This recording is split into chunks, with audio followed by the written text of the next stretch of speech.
Hello friends, आज हम पढ़ेंगे एक नई कहानी जिसका नाम है द टाइगर किंग। और ये कहानी लिखी है रामास्वामी अय्यर कृष्णमूर्ति के द्वारा, जिनका पेन नेम है काल्की। बच्चों, जो ये टाइगर किंग कहानी है, ये कहानी एक राजा जिनका नाम जिलानी जंग बहादुर है, उनकी कहानी है। ठीक है। और ये जो कहानी है, इस कहानी में राजा 100 टाइगर को किल करने का कसम खाते हैं, यानी वो 100 टाइगर्स को किल करना चाहते हैं। अब क्यों वो करना चाहते हैं, कैसे वो करते हैं, इसके बारे में हम कहानी के अंदर पढ़ेंगे। और सबसे पहले ये जो कहानी है, ये उन राजाओं और बड़े पदाधिकारियों के ऊपर एक सटायर है। सटायर मीन्स एक कटाक्ष है उनके ऊपर, जो अब बड़े बड़े पदों पर होने के बाद एनिमल्स के ऊपर अत्याचार करते हैं, यानी एनिमल्स को निर्दयता से मारते हैं अपनी शान के लिए। क्योंकि एक समय ऐसा था जब बड़े बड़े राजा महाराजा एनिमल्स को, यानी टाइगर्स लायंस को मारना बड़ी शान समझते थे। शिकार खेलना उनका एक शौक हुआ करता था। तो इसके ऊपर एक सैटायर है। ठीक, तो ये जो राजा थे जिलानी जंग बहादुर, जब ये 10 दिन के थे, 10 दिन के थे, तो एक एस्ट्रोलॉजर ने एक भविष्यवाणी की, यानी एक ज्योतिषी ने भविष्यवाणी की कि जब तुम, भविष्यवाणी इतनी सी थी कि एक दिन ये राजा मर जाएगा, यानी इस राजा की एक दिन डेथ हो जाएगी। तो ये सुनकर वो जो बच्चा था 10 दिन का, वो रिप्लाई करता है कि ये बताना तो बहुत आसान है कि एक दिन इनकी डेथ हो जाएगी, बट ये डेथ कैसे होगी, अगर आप इसकी तरफ इशारा कर पाए तब मैं मानूं कि आपकी जो ज्योतिषी विद्या है वो वास्तव में बहुत ज़्यादा सम्माननीय है। तो वो ज्योतिष जो है वो कहते हैं कि आपकी जो मृत्यु है उसका कारण एक टाइगर होगा। और तब ये जिलानी जंग बहादुर ये निर्णय लेते हैं कि मैं 100 टाइगर्स को किल करूँगा, यानी उनको मारूंगा। और 10 साल के अंतर्गत ही वो लगभग 10 टाइगर्स को मार चुके होते हैं।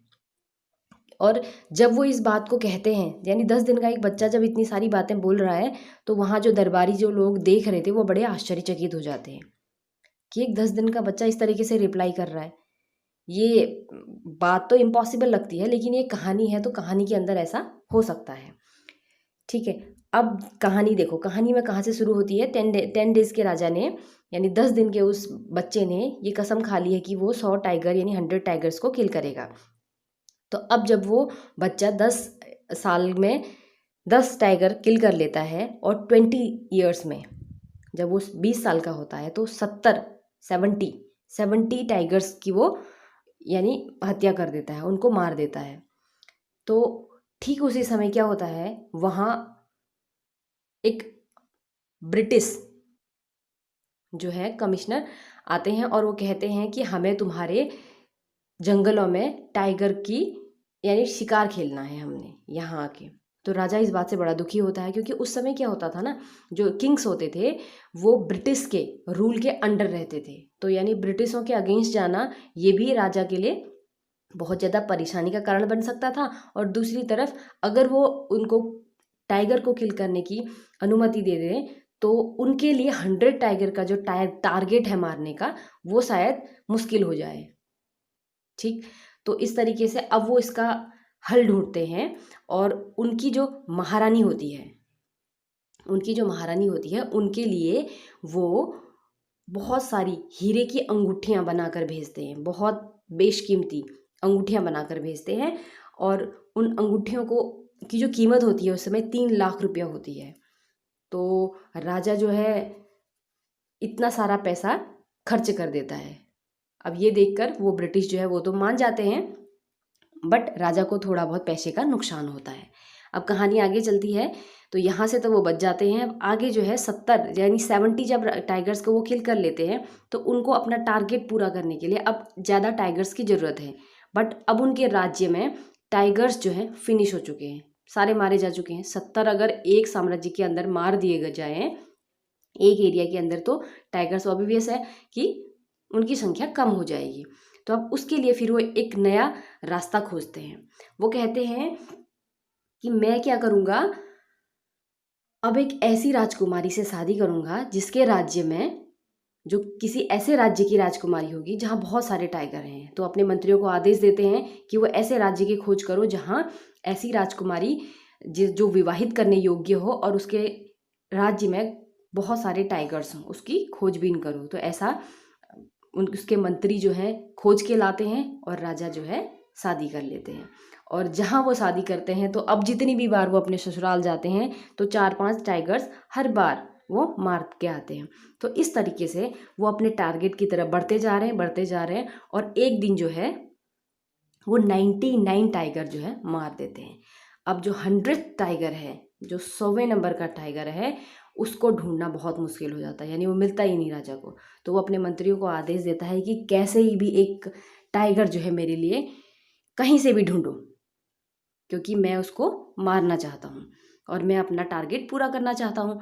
तो उसके लिए उसके जो मंत्री हैं वो एक टाइगर जो है, और वो टाइगर भी बहुत बूढ़ा सा टाइगर कहीं से ढूंढ के लाते हैं और उसको अपने उनके राज्य में छोड़ देते हैं ताकि राजा उसको मार सके। और अगले दिन ठीक ऐसे ही होता है और राजा उस टाइगर को देखता है और उस पर फायर कर देता है, लेकिन वो जो फायर होता है वो टाइगर को नहीं लगता और वो टाइगर जो है बेहोश हो जाता है वहाँ पर। जब राजा चला जाता है तो उसके मंत्रियों को जब ये पता चलता है कि टाइगर तो मरा नहीं, तो वो डर जाते हैं कि अगर राजा को ये बात पता चली तो शायद वो हम पे नाराज होंगे। तो इससे पहले हम क्या करते हैं, इस टाइगर को मार देते हैं। तो वो खुद ही उस टाइगर को मार देते हैं और उस 100 टाइगर का जुलूस पूरे उनके राज्य में निकाला जाता है और उस ज्योतिषी को भी दिखाया जाता है कि मैंने जो है अपना टारगेट पूरा कर लिया है, तो अब जो है मैं टाइगर्स को नहीं मारूंगा क्योंकि मेरा टाइगर जो किलिंग का टारगेट था वो पूरा हो चुका है। तो इस तरीके से उनका टारगेट तो पूरा हो जाता है। बट एक दिन क्या होता है, वो जो राजा है उसके बेटे का बर्थडे होता है। तो बर्थडे पर वो अपने बेटे को कुछ गिफ्ट करना चाहते हैं। गिफ्ट करने के लिए वो मार्केट जाते हैं कुछ खरीदने के लिए, तो उनको कुछ भी अच्छा गिफ्ट पसंद नहीं आता। तो एट लास्ट वो एक ऐसा टाइगर देखते हैं, ऐसा लकड़ी का बना हुआ टाइगर देखते हैं जो बड़ा खूबसूरत लग रहा होता है। तो राजा उसको खरीद कर घर ले आते हैं और जब राजा उसको खरीद रहे होते हैं तो वहाँ पर भी वो जो दुकानदार है वो ये सोचता है कि अगर मैं इसकी कीमत कम बताऊं तो शायद राजा कहेंगे इतना सस्ता सा गिफ्ट मैं अपने बच्चे को दूंगा, तो न खरीदें। इस डर से वो दुकानदार जो है उसकी कीमत दुगनी करके बताता है और राजा उसको खरीद के घर ले आते हैं और अपने बच्चे को गिफ्ट कर देते हैं। और बच्चे के साथ जब वो अगले दिन उस खिलौने से खेल रहे होते हैं, बच्चे जो वो खिलौना होता है वो खिलौना बड़ा रफली बनाया गया होता है, यानी खुरदुरा सा होता है। तो उसमें से कुछ लकड़ी के फांस जो है राजा के हाथ में चुभ जाते हैं और वो जो फांस है वो जब वो चुभ जाते हैं तो राजा उनको 1 बाय 1 निकाल तो लेता है, बट वो इन्फेक्शन राजा के शरीर में फैला देते हैं।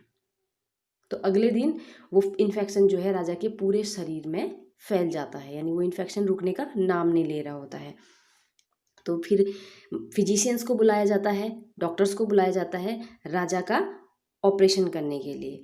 और एट लास्ट जब वो ऑपरेशन फिनिश हो जाता है तो डॉक्टर के जो वर्ड्स होते हैं वो इस तरीके से होते हैं कि operation is successful but king is dead, कि ऑपरेशन तो सक्सेसफुल था बट राजा जो है वो मर चुका है। तो ये भी बड़ा एक आयरनिक कहो सिचुएशन है कि एक तरफ तो वो कह रहे हैं कि ऑपरेशन भी सक्सेसफुल है और दूसरी तरफ कह रहे हैं कि वो राजा भी मर चुके हैं।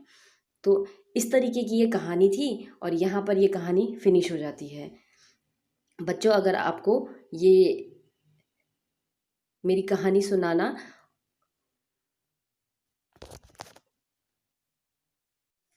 और इस तरीके से वो 100वां टाइगर राजा की मौत का कारण बनता है और राजा एक्चुअल में इस कहानी के अंदर राजा जो है अपना 100 नंबर का टाइगर किल नहीं कर पाता एक्चुअली, क्योंकि उसने वो किल नहीं किया था, वो तो बच गया था।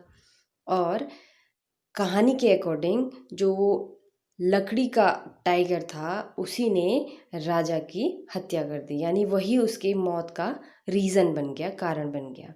तो इस तरीके से वो एस्ट्रोलॉजर की जो भविष्यवाणी थी वो भी सच हो गई। अगर आपको ये चैनल पसंद आ रहा है तो प्लीज़ इसको लाइक और सब्सक्राइब करें, क्योंकि ये लाइक और सब्सक्राइब करना हमारे लिए एक मोटिवेशन का काम करता है और हम आगे और बेटर काम करने की कोशिश करते हैं। Thanks for listening to me.